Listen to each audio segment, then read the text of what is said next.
BJP చెయ్యాలనుకునేది కూల్గా చేస్తుంది. అయోధ్య ఎవడన్నా అనుకున్నాడా కడతారని? చట్టం తెచ్చారు, పూర్తి చేయడం అయిపోయింది, చట్ట ప్రకారం చేయాల్సిందంతా చేశారు, నిర్మాణం అయిపోయింది, ఇది అయిపోయింది. అక్కడ ఓటు వచ్చినా రాలేదనేది చూడదు, అనుకున్నటువంటి విధానం అమలు అవ్వాలి. అలాగే త్రిబుల్ తలాక్ బిల్లు తీసుకొచ్చినప్పుడు ఎవరన్నా అనుకున్నారా అదే సాధ్యమవుతుందని?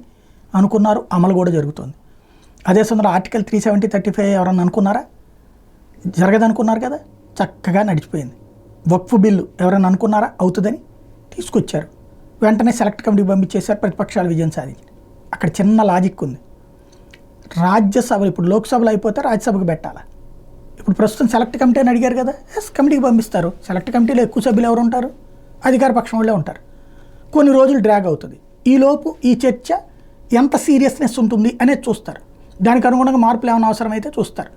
ఫైనల్గా ఏం జరుగుతుంది? అసలు ఎందుకు లేట్ చేస్తున్నారు అంటే రాజ్యసభలో బలం తక్కువ ఉంది.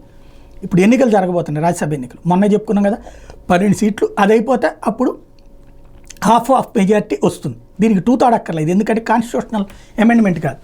దీంట్లో ఇప్పటికే వైఎస్ఆర్ కాంగ్రెస్ పార్టీ వ్యతిరేకిస్తోంది. అదే సందర్భంలో బీజేడీ ఆలోచన ఏంటో చెప్పాల, బిజు జనతాదళ్.